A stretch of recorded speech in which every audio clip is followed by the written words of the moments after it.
پھر ہم چل دیے اور ایک ایسے بدصورت آدمی کے پاس آئے کہ تم نے ایسے اس جیسا بدصورت نہیں دیکھا ہوگا. وہ آگ بھڑکاتا ہے اور پھر اس کے ارد گرد بھاگنے لگتا ہے.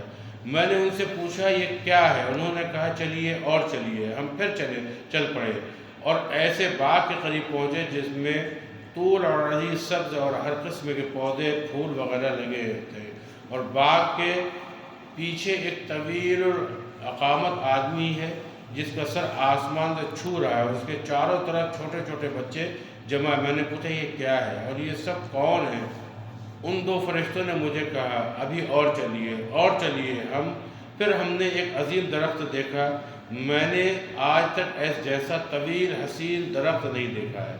انہوں نے مجھ سے کہا کہ اس پر چڑھیے. چنانچہ میں اس پر چڑھ کر ایک ایسے شہر میں پہنچا جو سونے چاندی کی اینٹوں سے بنا ہوا تھا. ہم نے دروازہ کھولنے کو کہا تو ہمارے لیے دروازہ کھول دیا گیا. وہاں ہمیں کچھ انتہائی حسین و جمیل اور کچھ انتہائی بدصورت آدمی ملے. ان فرشتوں نے ان آدمیوں سے کہا کہ تم جاؤ اور اسے نہر میں گھس جاؤ. آپ نے فرمایا. تب میں نے دیکھا کہ ایک سفید براق نہر بہہ رہی ہے. سفید براق نہر بہہ رہی ہے. وہ لوگ نہر کی طرف چل دیے. جب واپس آئے تو ہم نے دیکھا ان کی بدصوری زائد ہو چکی ہے اور وہ انتہائی خوبصورت بن گئے تھے. مجھ سے ان دو فرشتوں نے کہا کہ جنت عدن ہے اور یہ آپ کی منزل ہے. آپ نے فرمایا. پھر میں نے نگاہ اٹھا کر اوپر دیکھا تو مجھے سفید بالوں کی طرح ایک محل نظر آیا. انہوں نے مجھے کہا یہ آپ کا گھر ہے. میں نے ان سے کہا اللہ تعالیٰ تمہیں برکتوں سے نوازے, مجھ کو اجازت دو تاکہ میں اس میں داخل ہوں. انہوں نے کہا ابھی نہیں لیکن جائیں گے آپ ہی. پھر میں نے ان سے کہا آج رات میں نے بہت سے عجائب دیکھے ہیں. یہ جو کچھ میں نے دیکھا کیا ہے؟ انہوں نے کہا ہم ابھی آپ کو بتاتے ہیں. پہلے جس آدمی کو آپ نے دیکھا کہ اس کا سر پتھر سے کچلا جا رہا ہے وہ ایسا شخص ہے جو قرآن مجید پڑھ کر اس پر عمل نہیں کرتا.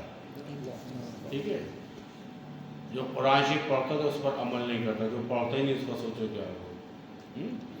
اور فرض نمازوں سے سو جاتا ہے اور ادا نہیں کرتا. وہ آدمی جس کی باجیں نتنے اور آنکھیں سنسی سے بدھی کی طرف موڑی جا رہی ہیں, وہ ایسا آدمی جو جھوٹ گڑھتا ہے, یعنی جھوٹی باتیں کرتا ہے اور جھوٹی باتیں پھیلاتا ہے.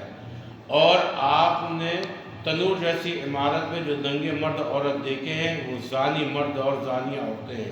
اور جس آدمی کو آپ نے خون کی نہر میں تیرتا ہوا پتھر کھاتے ہوئے دیکھا وہ سود خور ہے. اور جس آدمی کو آپ نے آگ بھڑکاتے اور اس کے ارد گرد گھومتے دیکھا وہ مالک ہے جو جہنم کا دروغہ ہے. آپ نے جس طویل آدم کو باغ میں دیکھا وہ حضرت ابراہیم علیہ السلام ہے, اور ان کے ارد گرد جو بچے تھے وہ ایسے بچے ہیں جو بچپن ہی میں دین فطرت پر فوت ہوئے. بعض مسلمانوں نے پوچھا یا رسول اللہ مشرکوں کے ننھے منھے فوت ہو جانے والے بچے بھی وہاں ہوں گے؟ آپ نے فرمایا ہاں. اور جس جماعت کے لوگوں کا آپ نے ایک پہلو خوبصورت اور دوسرا پہلو بدصورت دیکھا یہ وہ لوگ ہیں جو اپنے اعمال میں نیکیاں برائی دونوں ساتھ لاتے ہیں اور اللہ تعالیٰ ان کی غلطیوں سے درگزر فرما دیتا ہے. بذات کی روایت ہے کہ اس طرح ہے کہ پھر حضور صلی اللہ علیہ وسلم ایسے قوم پر تشریف لائے جن کے سر پتھر سے پھوڑے جا رہے تھے. جب وہ زیرہ ہو جاتے تو پھر اپنی اصل حالت پر آ جاتے. یہی عذاب انہیں برابر دیا جا رہا ہے. آپ نے پوچھا جبریل یہ کون ہے؟ جبریل نے کہا یہ وہ لوگ ہیں جن کے سر نماز پڑھنے سے بھاری ہو جاتے, یعنی یہ نماز نہیں پڑھتے تھے. تیار ہے نا بھائی؟ ٹھیک ہے. ابن ماجہ کی روایت میں حضور صلی اللہ علیہ وسلم نے فرمایا رب ذوالجلال کا ارشاد ہے کہ میں نے آپ کی امت پر 5 نمازیں فرض کی ہیں اور میں نے اپنے لیے وعدہ کر لیا ہے کہ جو شخص ان نمازوں کو ان کے اوقات میں ادا کرے گا اسے جنت میں داخل کروں گا, اور جو ان کی پابندی نہیں کرے گا میرا اس شخص کے لیے کوئی وعدہ نہیں ہے. تھوڑا سا ہم چھوڑ کے پڑھا رہے ہیں تاکہ یہ بات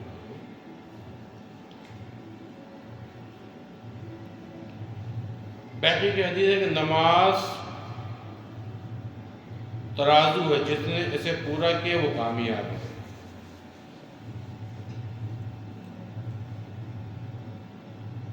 امام احمد, بخاری اور مسلم اور داؤد اور نسائی کی میں حدیث ہے کہ اللہ تعالیٰ کے ہاں سب سے پسندیدہ عمل نماز کو اس کے صحیح وقت میں ادا کرنا ہے، پھر والدین سے حسن سلوک اور پھر راہ خدا میں جہاد کرنا۔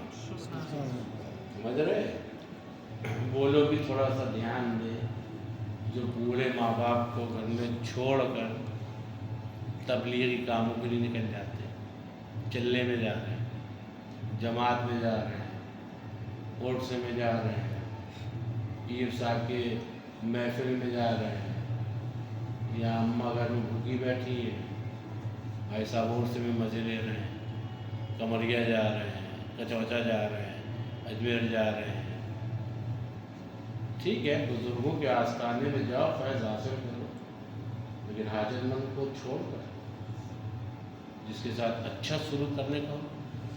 تبلیغ میں جا رہے ہیں، اماں کو کوئی کھانے دینے والا نہیں، جماعت میں 40 دن کے لیے چلے جا رہے ہیں، بیوی پریشان ہے، بیچاری مانگ مانگ کے کھا رہی ہے، بچے بیمار ہیں تو اس نے بھیا اسپتال دکھا لو، اقدار کا حق مار کے جا رہے ہیں۔ تھوڑا اس کا توجہ دے، شریعت پر عمل کریں، طبیعت پہ مت کریں۔ یہ سب کے لیے جو حقیقت ہے وہ میں بیان کر رہا ہوں۔ یہ نہیں سمجھے کہ درگاہوں میں جانے کے محمود مخالف ہیں، نہیں، ایسا نہیں ہے۔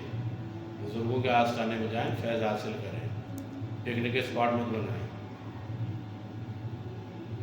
میلے ٹھیلوں کا مزہ لینے نہ جائیں، صاحب مزار کے آستانے میں بیٹھ کر قرآن پڑھیں، ان کے لیے اصالہ ثواب کریں، ان کا وسیلہ لے کر اللہ سے اپنی پریشانی عرض کریں، تاکہ اللہ اپنے پیاروں کے وسیلے کی برکت سے آپ کی دعاؤں کو قبول فرمائے۔ صحیح وقت پر نماز کی ادائیگی اللہ کو سب سے زیادہ محبوب ہے، ٹھیک ہے۔ نماز میں سستی، جو شخص نماز میں سستی کرتا ہے اللہ تعالیٰ اسے 15 مصائب میں مبتلا کرتا ہے، 5 دنیا میں، 3 موت کے وقت، 3 قبر میں اور 3 قبر سے نکلتے وقت، ٹھیک ہے۔ ابھی اگر پورا پڑھائیں گے 14 ہوئے، 16۔ جو شخص نماز میں سستی کرتا ہے اللہ تعالیٰ اسے 15 مصائب میں مبتلا کرتا ہے، 5 دنیا میں، 3 موت کے وقت، کتنے ہوئے؟ 3 قبر میں، 3 قبر میں، 8 3 11، کتنے؟ 11، 3 موت کے ٹائم 14، اور 3 موت کے وقت، 3 قبر میں، اور 3 قبر سے نکلتے وقت کتنے ہوئے؟ 14 ذکر کیا، آگے ایک آدھا اور آ جائے۔ دنیاوی مصائب یہ ہے کہ اس کی عمر سے برکت چھین لی جاتی ہے، ابن حجر اسقلانی نے بھی اسی طریقے کی روایت بیان کی ہے، ٹھیک ہے۔ دنیا جو بے نماز میں جو سستی کرتے ہیں، بس وہ سن لے جلدی سے،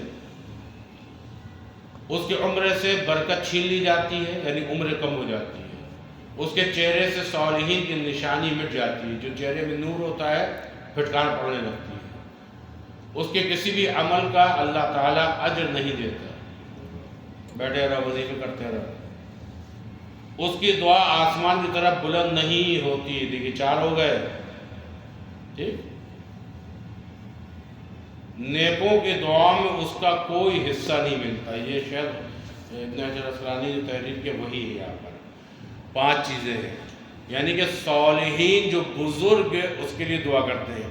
جیسے مثال دے رہا ہوں، اللہ نہ کرے ایسا ہو کہ ہم نماز میں سستی کرتے، نماز سے میں کوتاہی ہے، اب یہ اللہ کے نیک بندے متقی پرہیزگار ہیں، ہم نے جا کے ان سے کہا آپ ہماری دعا کرتے ہیں، انہوں نے ہمارے لیے دعا کی، ان کی دعا کو روک دیا جائے گا، ان کے لیے جو دعائیں ہوں گی، ان کی جو دعائیں ہوں گی دوسروں کے لیے وہ قبول اللہ فرما لے گا، لیکن بے نمازی کے حق میں جو یہ دعا کریں گے مدد کر دی جائے، ٹھیک ہے۔ ہاں تیار رہو بالکل۔ اور جو مصائب اسے موت کے وقت درپیش ہوں گے وہ یہ ہیں کہ وہ ذلیل ہو کر مرے گا، بھوکا مرے گا اور پیاسا مرے گا، اگر اسے دنیا کے تمام سمندر پلا دیے جائیں تو بھی اس کی پیاس نہیں بجھے گی، تیار رہو۔ ہاں قبر کے مصائب یہ ہے کہ قبر اس پر تنگ ہوگی، یہاں تک کہ اس کی پسلیاں ایک دوسرے میں پیوست ہو جائیں گی، یہاں کی پسلی یہاں گھسے گی، یہاں کی پسلی یہاں گھسے گی، دبائے گی نا قبر، جب کڑاک کڑاک کی آوازیں آئیں گی، پسلیاں ایک دوسرے میں پیوست ہو جائیں گی، اس کی قبر میں آگ بھڑکائی جائے گی جس کے انگاروں پر وہ رات دن لوٹتا رہے گا۔ اس کی قبر میں ایک اژدہا مقرر کیا جائے گا جس کا نام شجاع الاقرب، شجاع یعنی گنجا ہوگا، اس کی آنکھ آگ کی ہوگی اور اس کے ناخن لوہے کے ہوں گے، جس کی لمبائی ایک دن کے سفر کے برابر ہوگی اور کڑک دار بجلی جیسی آواز میں میت سے ہم کلام ہوگا اور کہے گا میں گنجا اژدہا ہوں، میرے رب نے حکم دیا میں تجھے نمازوں کے ضائع کے بدلے صبح سے شام تک ڈستا رہوں۔ صبح کی نماز کے لیے سورج نکلنے تک، نماز ظہر کے ضائع کرنے پر تجھے ظہر سے عصر تک، اور عصر کی نماز کے لیے تجھے مغرب تک، اور مغرب کی نماز کے ضائع کرنے میں عشاء تک، اور عشاء کی نماز ضائع کرنے کی وجہ سے تجھے صبح تک ڈستا رہوں، یعنی پورے ٹائم وہ ڈسے گا۔ اور جب وہ اسے ڈسے گا وہ 70 ہاتھ زمین میں دھس جائے گا اور قیامت تک اسی طرح اس کو عذاب ہوتا رہے گا۔ اللہ رحم فرمائے۔ اور جو مسائل اسے قبر سے نکلتے ہوئے حشر کے میدان میں جھیلنے ہوں گے وہ یہ کہ سخت حساب ہوگا، اللہ کی ناراضگی اور جہنم میں داخلہ۔ ایک روایت میں ہے کہ وہ قیامت میں اس حالت میں آئے گا کہ اس کے چہرے پر 3 سطر لکھی ہوں گی۔ پہلی سطر یہ ہوگی اے اللہ کے حقوق ضائع کرنے والے، دوسری سطر ہوگی اے اللہ کی ناراضگی کے لیے مخصوص، اور تیسری سطر ہوگی کہ جیسے تو نے اللہ کے حقوق دنیا میں ضائع کیے ویسے ہی تو آج اللہ کی رحمت سے نا امید ہوگا۔ اس حدیث میں مجموعی تعداد تو 15 بتائی گئی مگر تفصیلاً 14 کا ذکر ہے۔ شاید راوی حدیث 15ویں بات بھول گئے۔ یہ ہے حقانیت۔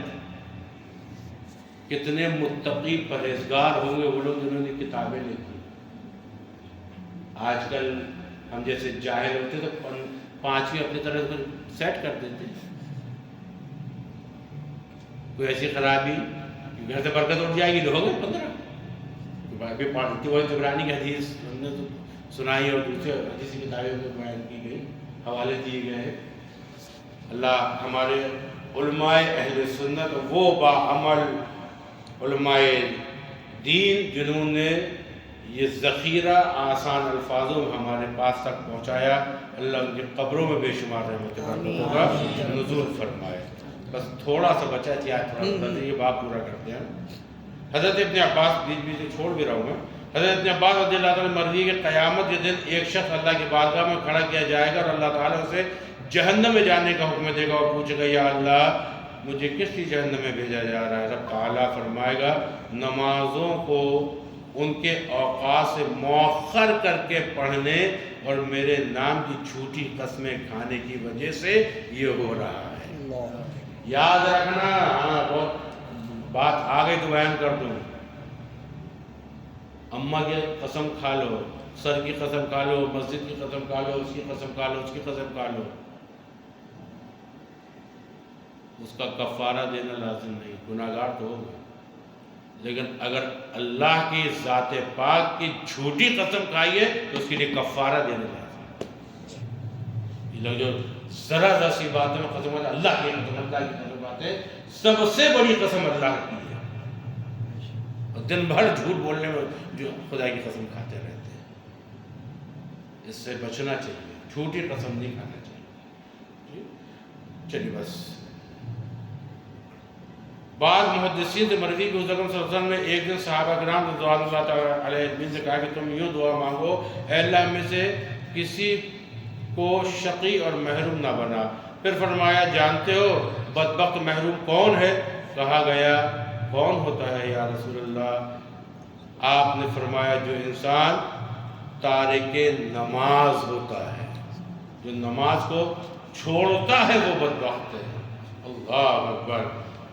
چلیے بس تھوڑا سا اور۔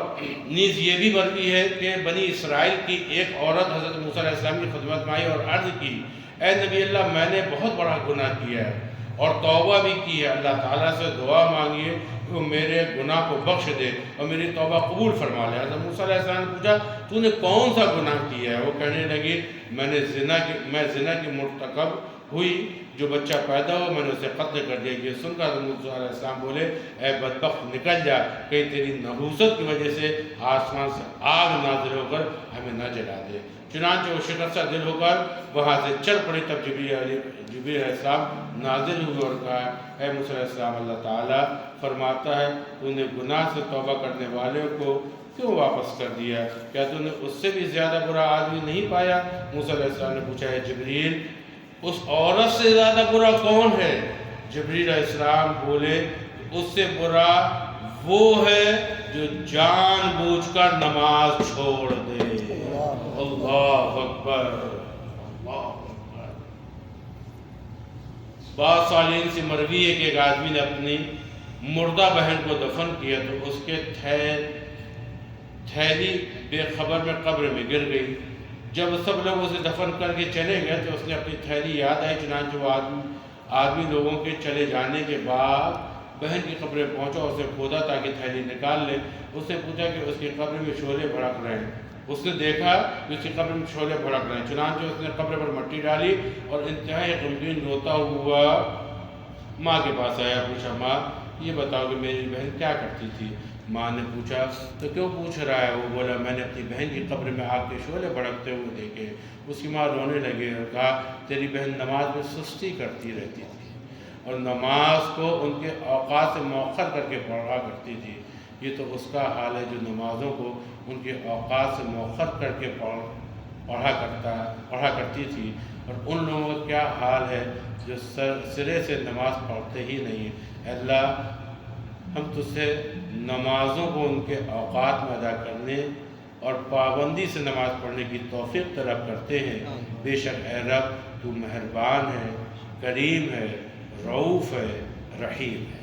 یہاں پر آگے یہ باب مکمل ہو گئی ہے۔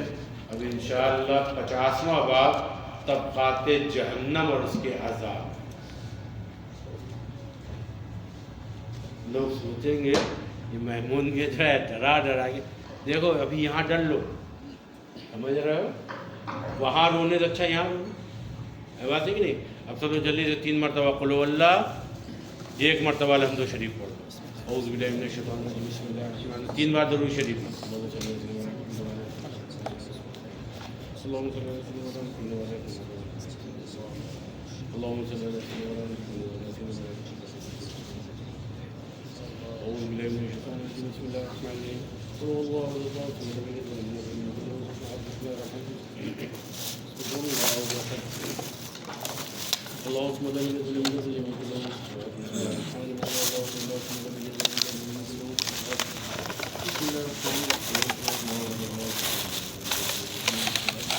الرحیم، الحمد للہ رب العالمین الرحمن الرحیم مالک یوم الدین، ایاک نعبد و ایاک نستعین، اهدنا الصراط المستقیم صراط الذین انعمت علیہم غیر المغضوب علیہم ولا الضالین، آمین۔ بسم اللہ الرحمن الرحیم، الف لام میم، ذلک الکتاب لا ریب فیہ ھدی للمتقین الذین یؤمنون بالغیب ویقیمون الصلاة ومما رزقناهم ينفقون والذین یؤمنون بما انزل الیک وما انزل من قبلک وبالآخرة هم یوقنون وإلهكم إله واحد لا إله إلا هو الرحمن الرحيم ورحمة الله قريب من المحسنين وما أرسلناك إلا رحمة للعالمين ما كان محمد أبا أحد من رجالكم ولكن رسول الله وخاتم النبيين وكان الله بكل شيء عليما إن الله وملائكته يصلون على النبي يا أيها الذين آمنوا صلوا عليه وسلموا تسليما وعلى آله وسلم وعلى آله وسلم يا سيدي يا رسول الله صلى الله تعالى عليه وسلم أعوذ بالله من الشيطان الرجيم ألا إن أولياء الله لا خوف عليهم ولا هم يحزنون الذين آمنوا وكانوا يتقون سبحان ربك رب العزة عما يصفون والسلام على المرسلين والحمد لله رب العالمين۔ الفاتحة۔ الہ العالمین پروردگار، ہم سب نے مل کے یہاں پر جو قرآن پاک کی صورتوں کی تلاوت کی ہے، درود پاک پڑھا ہے، اس کے علاوہ ایمان والے بھائیوں نے جو بھی تبرک کا اہتمام کیا ہے، پروردگار یہ سب تیری بارگاہ کرم میں نظر ہے، اپنے فضل عظیم جس کو قبول فرما۔ الہ العالمین اس میں جو کمی ہو اس کو پورا فرما، جو غلطیاں ہوئی اس کو معاف فرما، اور اس کا جو اجر و ثواب تو اپنے فضل عظیم سے عطا فرمائے ہم تمام آسیوں کی جانب سے، اور خصوصیت کے ساتھ ان بچوں کی جانب سے جنہوں نے شیرینی کا انتظام کیا ہے۔ ہمارے آقا تاجدار مدینہ روحی فدا محمد رسول اللہ صلی اللہ علیہ وسلم کی بارگاہ کرم میں ہدیتاً تحفتاً پیش فرما، ان کے وسیلے پاک سے تمام